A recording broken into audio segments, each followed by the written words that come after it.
চলুন স্বামী, আমরা ওই ছেলের নামে আকির্তা করি স্বামী।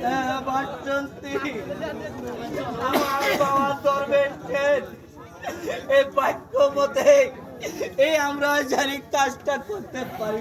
হ্যাঁ স্বামী, আসুন স্বামী।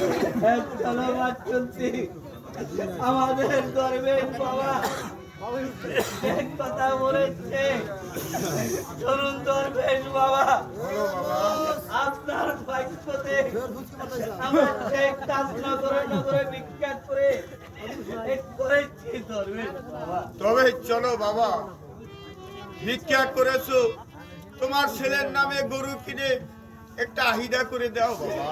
দরবেশ বাবা, আমার ছেলের নামে, চলো মা বাসন্তী, আমার ছেলের নামে কাজ করবো। তবে চলো বাবা।